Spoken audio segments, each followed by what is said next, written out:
do you mean by strength of the dollar over time? It has nothing to do with inflation, but who else? You're kind of in the zip code, but you're not in the neighborhood yet. So when I say time value of the money,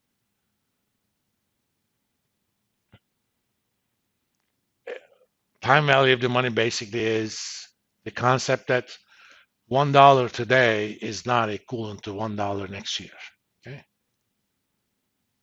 In normal circumstances, if I gave you $100, if I ask you to lend me $100 and I say I'll pay you back in 1 year $100, who would accept that? Knowing that you're not going to get a higher grade because of that. None of you probably would accept that. Why? Because there is something that you could have done with that money. Whether or not that would have been good for you is besides the point. And if you don't give me the $100, you could buy something with it, or you could invest it and make money, or lose money. But when you make an investment, typically you expect to make money. Expectations and realizations are two different things. It's called opportunity cost of money. That's why even in an environment where if I can guarantee you there's not going to be any inflation, it's a certainty that you're going to be paid back. You should never accept zero interest because there is something that you could have done with it. We will talk about technically negative interest is possible. I mean, there are some countries that still have negative interest. I mean, I don't know if euro is still negative interest. Let me see. Yield curve. Oh, let's look at the Swiss.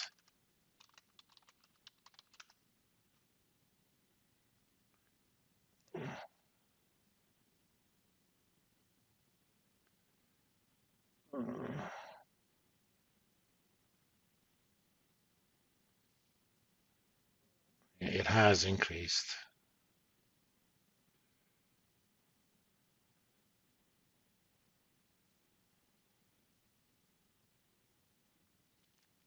About a year ago,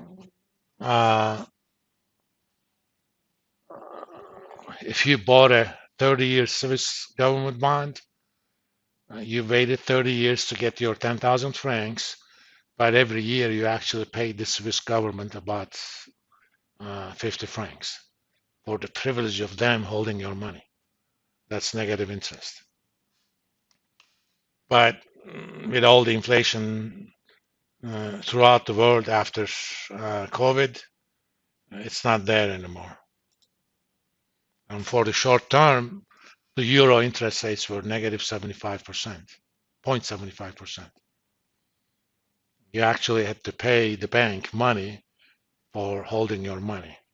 That kind of sounds irrational, but remember, if you have $100, you could keep it in your pocket. What are you going to do if you got $100 million? There's a cost of storing $100 million in cash. There's the risk that it could burn. There's the risk it could be stolen.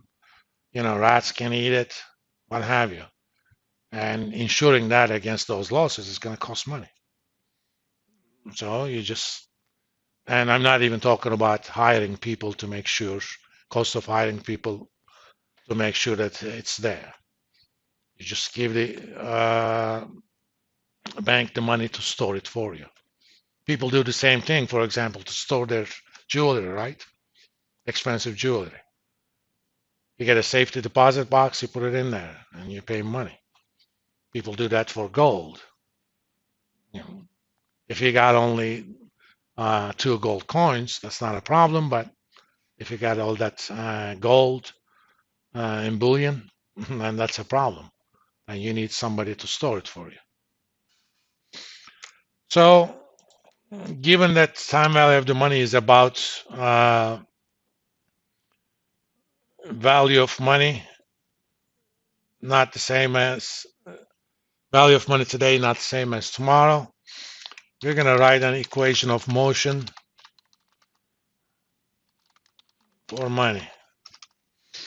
This is, me trying to pretend that finance is like a real science. So there is an equation of motion. All it says is if I know the value of money now, I'll be able to tell you how much your money is going to be worth 10 years from now. The same thing. If I know what the location of Earth is right now, using at least as approximately Newton's equations of motion, I can tell you where it's going to be precisely, almost precisely, 2 years, 6 months from now. For it to be really precise, you have to use Einstein's equations, but for Earth, it doesn't matter that much. For Mercury, it does. But here's an equation of motion. We're going to define terms. I'm going to call R as, for now, I'm going to call this periodic interest rate. T is number of periods. PV is short for present value. And FVT